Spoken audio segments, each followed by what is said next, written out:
Maple Ridge, a dynamic, fast-growing city of 85,000 people. It's a young city filled with youthful energy.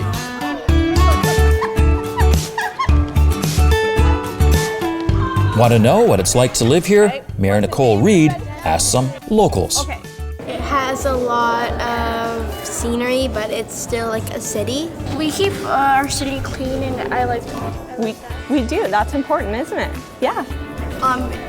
There's a lot of respectful people. There is. There's a lot to feel good about, but the third fastest growing community in Metro Vancouver also faces some challenges. In the next 15 to 20 years, that population is going to go up to 130,000. So where does that leave us now? We have an opportunity to actually get ahead of the game by preparing our city, our newly minted city, by preparing it for what it is going to come. Dan Rumi has developed a close working relationship with civic leaders in Maple Ridge, and those leaders have a plan. This is the heart of Maple Ridge, Memorial Peace Park with its bandstand and open spaces. It's surrounded by City Hall, the Leisure Center, the Greg Moore Youth Center, the ACT Arts Center. The goal is build on the success of the existing civic precinct to meet the needs of the future. New spaces for higher learning, a youth wellness center, a museum, an upgraded leisure center. The needs are great.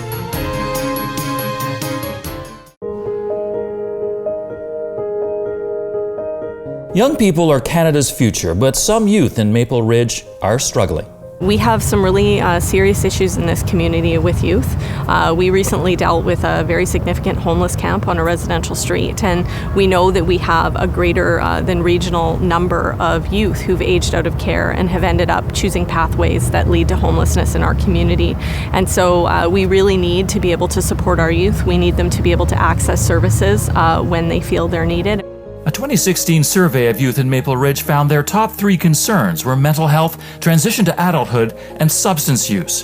40% of them said they would access a youth wellness center if there was one. Honestly, it really just comes down to life and death. As a teenager, Kirsten Funk became severely depressed after her 11-year-old sister died of a stroke. When I went through, I was struggling a lot with suicide, and I ended up in the ER, and the help I got there was nowhere near help. Now a youth caregiver, Funk is a huge supporter of a new pilot project in Maple Ridge where a child psychiatrist treats patients once a week. The goal is to make the project permanent, part of a dedicated youth wellness facility within an upgraded Greg Moore Youth Center. Youth mental health service is a very neglected area in our healthcare system.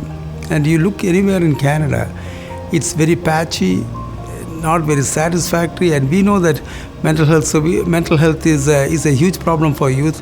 There is increased suicides, drug addictions, and other dropouts from school, fragmented families, homelessness. They're all very common, and our community probably has more than its share of problems for this growing population. BC statistics also show that 1.5% of youth in the Maple Ridge area live on income assistance. 20% of youth in 2011-2012 did not graduate from high school.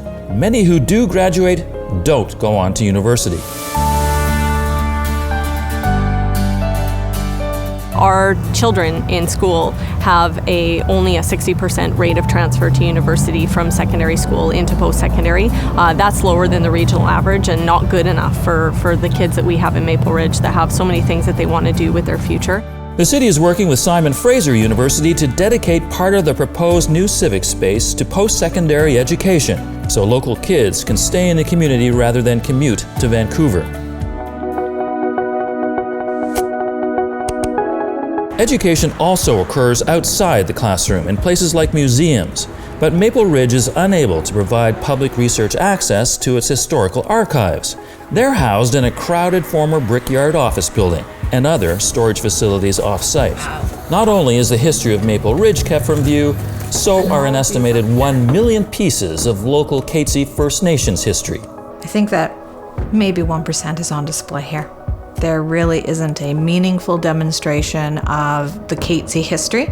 We go back thousands and thousands of years, and there's only a breath being shown to all community, including my own, that we are so rich and so diverse that at this time you can't display that in one little cabinet. And that's what I see is one cabinet, and I have a bigger china cabinet at home. The combined histories of Maple Ridge and the Catesy First Nation would be respectfully housed within the city's new Civic and Cultural Facility. The Maple Ridge Leisure Centre was the first of its kind in Canada. That was about 35 years ago. The multi-level pool design is now outdated. Eliminating the stairs and bringing everything to one level would enhance accessibility. The building also needs a mechanical and electrical upgrade. Its chlorination and filtration systems have to be replaced. Recreation is hugely important to a community that has produced world-class champions, athletes who've made Maple Ridge and Canada proud. Champions such as Olympian Karina LeBlanc, now retired from the Canadian women's national soccer team. I moved to Canada when I was 8. Moved to Maple Ridge, and the impact that this community made on me, I will never forget. And I think this is a huge opportunity to do that for so many kids, that when I go home and I pull out this medal and I say to them, this can be you, I was you. They look at me like, oh my God, is this really a possibility? And creating a facility where they know that they can go and it become their reality, that would be huge.